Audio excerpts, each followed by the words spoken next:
नमस्कार। उनकी कलम मेरी आवाज़ में आप सभी का स्वागत है। बड़ों को प्रणाम और छोटों को बहुत सा प्यार। चलिए सुनते हैं कहानी नरक का मार्ग, जिसे लिखा है मुंशी प्रेमचंद जी ने। भक्तमाल। पढ़ते हुए ना जाने कब नींद आ गई, पता ही नहीं चला। भागवत प्रेम में ही कई महात्मा हरदम मग्न रहते थे। इस तरह की लग्न और भक्ति बड़े ही तप से प्राप्त होती है। क्या मुझसे वैसा तप नहीं हो पाएगा?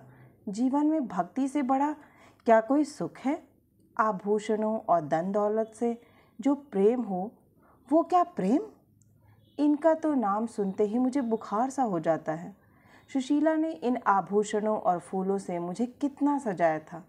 उसे मैंने मना भी किया था ये सब करने से, लेकिन वो मानी ही नहीं। इस श्रृंगार के दौरान जितना हम लोग हंसे थे, बाद में मुझे उतना ही रोना पड़ा। आखिर किसी का पति ऐसा होता है जो अपनी पत्नी को सजा हुआ देखकर नाराज़ हो जाए? मेरे पति ने तो मुझे सजा धजा देखकर गुस्सा किया और कहा कि तुम मेरा परलोक बिगाड़ दोगी। क्या किसी के पति ऐसे होते हैं जो अपनी पत्नी की खूबसूरती और श्रृंगार देखकर गुस्सा करने लगें? उनके बातें सुनकर मन में तो होता है कि जहर ही खा लूं, लेकिन फिर मैंने नीचे जाकर भक्तमाल पढ़ना शुरू कर दिया। फिर मन ही मन ठान लिया कि अपने श्रृंगार को सिर्फ बांके बिहारी को ही दिखाऊंगी और उनकी ही दिन रात सेवा करूंगी। कम से कम वो तो मेरे श्रृंगार से पति की तरह नहीं जलेंगे। भगवान, मैंने हमेशा से ही अपने पति को अपना इष्ट मानना है। सोचा कि उन्हें किसी तरह का दुख न दूं और हरदम उनकी ही सेवा करूं। अब क्या करूं? सारा दोष मेरे नसीब का ही है।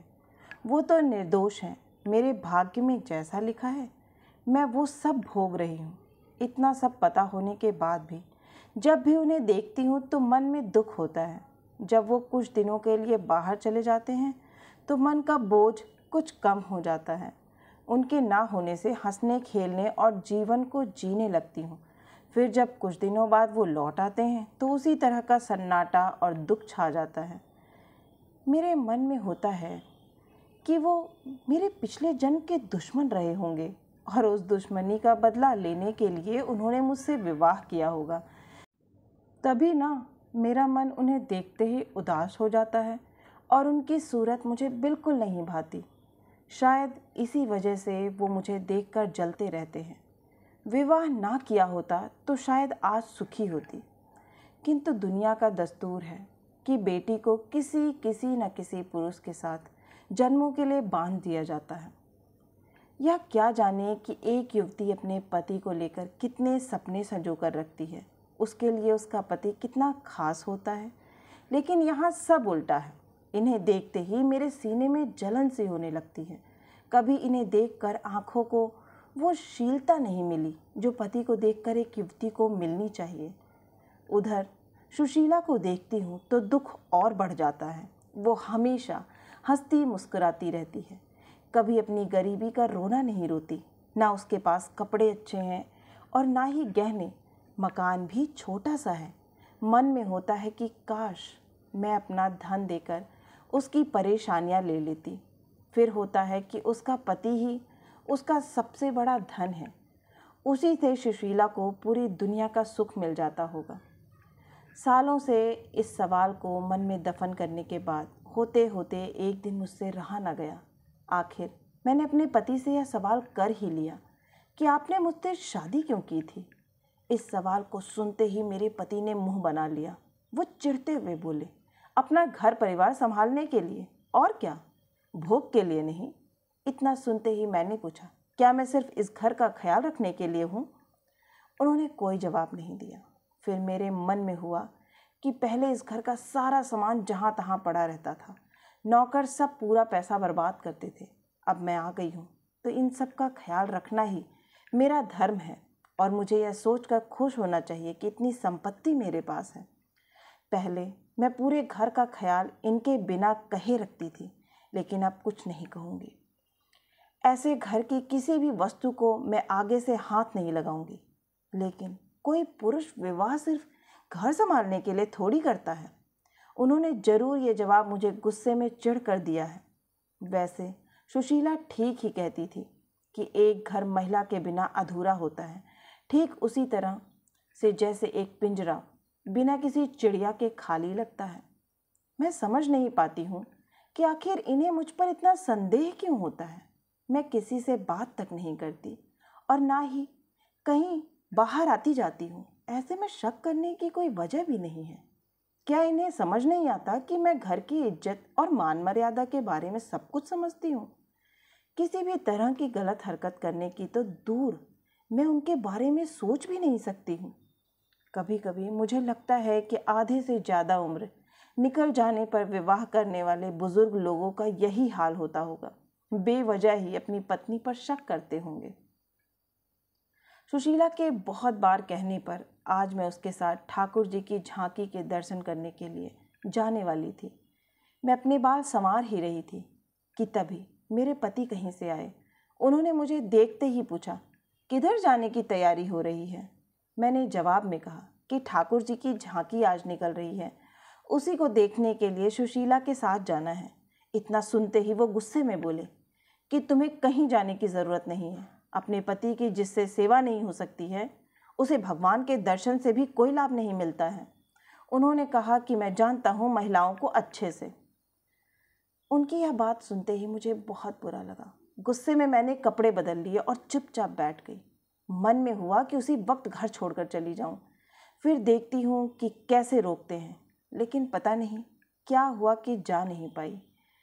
इनके मन में हमेशा ये होता है कि मुझे हरदम खुश रहना चाहिए, क्योंकि मैं इतने बड़े घर और दौलत की मालकिन हूँ। मुझे हरदम इनका गुणगान करना चाहिए, लेकिन यह समझते नहीं हैं कि धन दौलत ही सब कुछ नहीं होता है।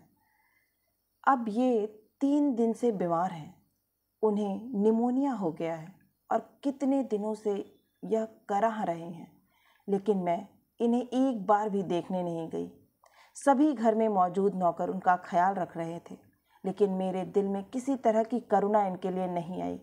मेरा मन इतना कठोर नहीं था, लेकिन जिस तरह से इन्होंने मुझे इस घर में कैदी की तरह रखा, हरदम शक किया और एक पल भी सुख नहीं दिया, उसके बाद इनके लिए दया मन में नहीं आती है।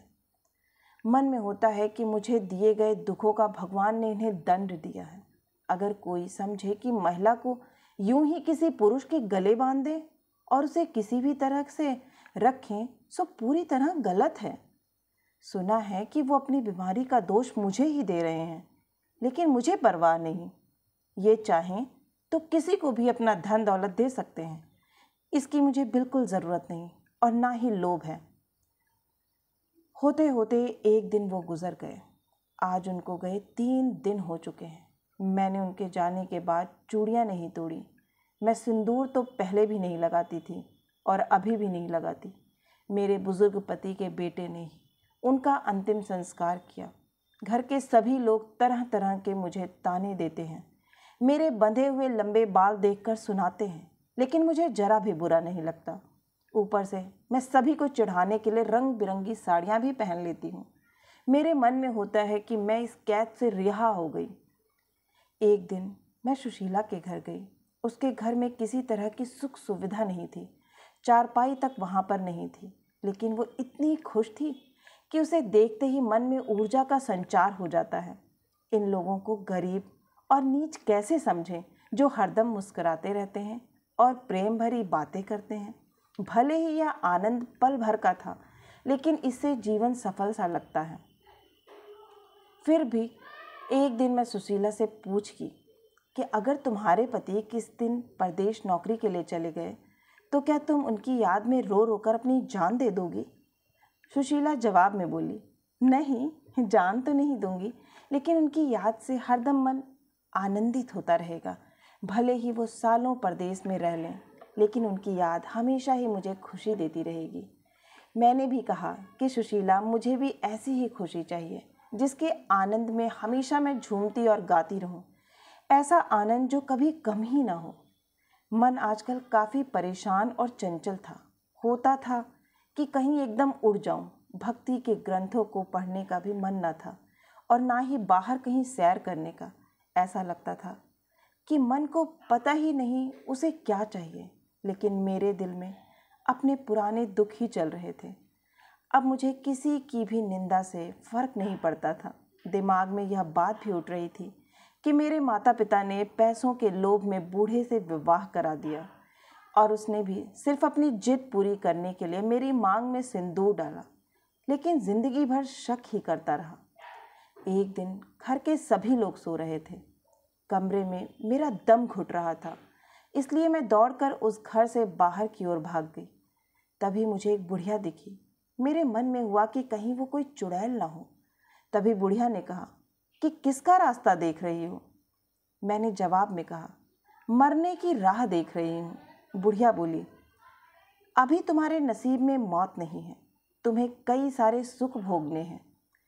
मैंने भी चिढ़ते हुए उस बुढ़िया से पूछा कि इतनी रात में तुम किस्मत की लकीरों पढ़ लेती हो? आँखों से थोड़ी पढ़ती हूँ, अकले से पढ़ती हूँ। ये काम करते हुए ही सारी उम्र बीती है।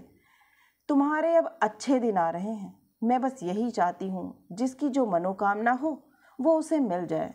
जवाब देते हुए बुढ़िया ने कहा। मैंने कहा कि मुझे कोई धन दौलत नहीं चाहिए और जो मैं चाहती हूँ वह तुम नहीं दे सकती हो।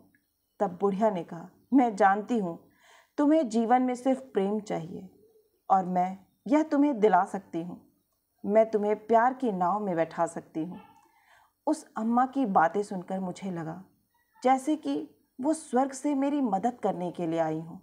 मैंने पूछा, अम्मा तुम्हारा घर कहाँ है? उसने कहा कि पास में ही है।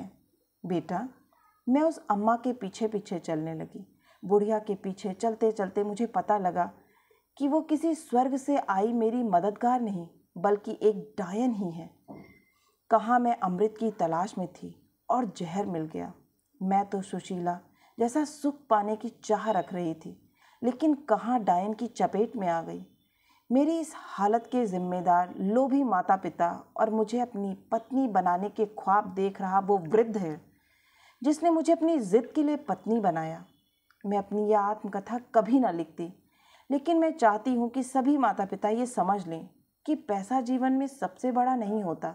मेरी चाहत है कि सब लोगों को मेरी आत्मकथा से मालूम हो कि वे लड़कियों का विवाह यूं ही किसी से नहीं कर देना चाहिए। किसी भी लड़की का गला इस तरह से वृद्ध से विवाह करके ना घोंट दो। अब मेरे जीवन में कुछ भी नहीं बचा। सब कुछ सिर्फ माँ बाप के लिए एक फैसले से खत्म हो गया। इस कहानी से हमें क्या सीख मिली? बेटी का विवाह हमेशा योग्य वर से ही करना चाहिए। ऐसा ना करने से उसका जीवन नरक के समान हो सकता है। योग्य वर ना मिले तो सही वक्त के लिए रुकिए, लेकिन आनन फानन में किसी से भी यूं ही बेटी का विवाह ना करें। आशा है कि आपको यह कहानी बहुत ही पसंद आई होगी और आपको कुछ सिखा कर गई होगी। अगर आपको मेरा प्रयास पसंद आ रहा है, मेरी कहानियाँ पसंद आ रही हैं, तो नीचे कमेंट करके बताएं। यह मेरे लिए बहुत ही मूल्यवान है। और अगर आप इसी तरह की मनोरंजक कहानियाँ सुनना चाहते हैं तो इस चैनल से जुड़ना ना भूलें और चैनल को सब्सक्राइब करें। फिर मिलती हूँ एक नई कहानी या कविता के साथ। तब तक के लिए आप सभी का सुनने के लिए बहुत बहुत धन्यवाद।